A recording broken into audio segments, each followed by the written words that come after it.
চরিলা বিজেপির 34 নম্বর রংমালা ভিসির বুথ সভাপতি বুদিরাম দেববর্মাকে প্রাণে মেরে ফেলার হুমকি এবং বাড়িঘর জ্বালিয়ে দেওয়ার ভয় দেখায়। প্রস্তাবক হিসেবে মণ্ডল সভাপতি পদের দাবিদার সুমন দেবনাথের নমিনেশন পেপার স্বাক্ষর করার জন্য এই হুমকি দেয় বলে বুদিরামের অভিযোগ। চরিলা মণ্ডলের বর্তমান কোষাধ্যক্ষ সুমন দেবনাথ এবং দারিয়াথল বুথের শক্তি কেন্দ্রের ইনচার্জ তরুণ দেববর্মা বুদিরামকে জোরপূর্বক গাড়িতে তুলে নেয়। এরপর তাকে হুমকি দিতে থাকে ওই দুষ্কৃতিকারীরা এবং বলে সুমন দেবনাথের মণ্ডলের সভাপতি পদে নমিনেশন পেপার প্রস্তাবক হিসেবে স্বাক্ষর না করলে মেরে ফেলা হবে। বুদিরাম এই ঘটনার লিখিত অভিযোগ জানিয়ে বিশ্রামগঞ্জ থানায় মামলা দায়ের করে। বুদিরাম দেববর্মা রংলা বুথ নাম্বার 34 প্রেসিডেন্ট।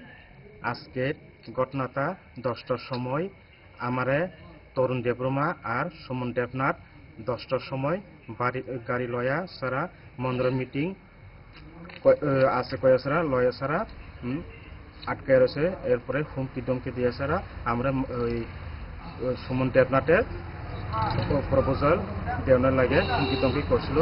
যদি প্রপোজাল না দিলে আমাকে প্রাণে বাড়িঘর পুড়িয়ে দিব আর বাগান পুড়িয়ে দিব কয়ে সারা আমি আজকে ও থানা বিশ্রামগঞ্জ থানাতে আয়া সারা অভিযোগ করছি।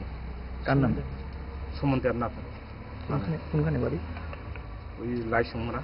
ভালো খাবার দেখে অম্বলের কথা মনে পড়ে, তার সমাধান 5 দশক ধরে গ্যাস, অম্বল ও পেটের সমস্যার একমাত্র সমাধান গ্যাস নল।